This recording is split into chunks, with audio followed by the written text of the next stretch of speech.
Bonjour, aujourd'hui pour notre leçon, on va parler des triangles. Donc les triangles, on peut les nommer par rapport à leurs côtés ou par rapport à leurs angles. Pour la première partie, on va parler des triangles par rapport à leurs côtés. On va commencer avec notre triangle équilatéral. Donc, notre triangle équilatéral doit avoir trois côtés congrus. Donc ici, on a les petits symboles qui indiquent que ceci est un triangle équilatéral. Tous les côtés sont égaux. Notre prochain triangle est le triangle isocèle. Ça veut dire qu'il contient deux côtés congrus. Comme on va voir un peu plus tard, si tu as deux côtés congrus, tu dois aussi avoir des angles opposés ici et là congrus. C'est une loi du triangle. On a maintenant notre troisième triangle par rapport au côté, le triangle scalène. Donc comme on peut voir, le triangle scalène ne doit pas posséder aucun côté congru. De cette même façon-là, si on mesure ces trois angles, ils ne seront pas de la même grandeur. Maintenant, nous allons parler des triangles par rapport à leurs angles. Notre premier sera le rectangle. Notre rectangle doit avoir un angle droit, comme on peut voir ici. Donc, un angle de 90 degrés. Notre prochain triangle est le triangle équiangle. Et puis, vous allez voir que le triangle équiangle, automatiquement, doit être un triangle aussi équilatéral. Car s'il possède trois angles congrus, dont la même grandeur, il doit aussi posséder trois côtés congrus. Donc, pour notre troisième triangle avec les angles, nous avons notre triangle isoangle qui doit contenir deux angles congrus. Donc, on peut voir que les deux angles sont congrus.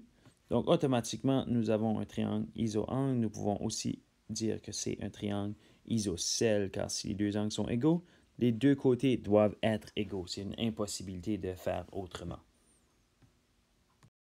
Notre prochain triangle est le triangle obtuangle, donc de contenir un angle obtus, donc plus de 90 degrés.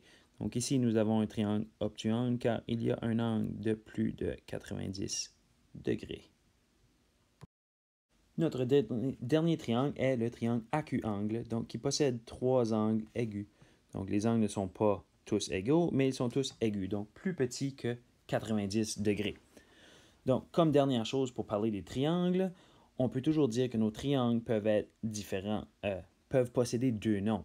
On peut avoir un triangle isocèle qui possède deux côtés congrus et qui peut aussi contenir un angle obtus ou même un angle droit. Donc, on peut avoir un triangle isocèle rectangle, un triangle isocèle obtuangle. Donc, on peut avoir un mélange. Un triangle scalène peut aussi posséder un angle droit ou même bien un angle obtus. Donc, voilà les types de triangles. La dernière chose par rapport aux angles, c'est que vous allez s'apercevoir que ça ne dérange pas quel triangle que tu as.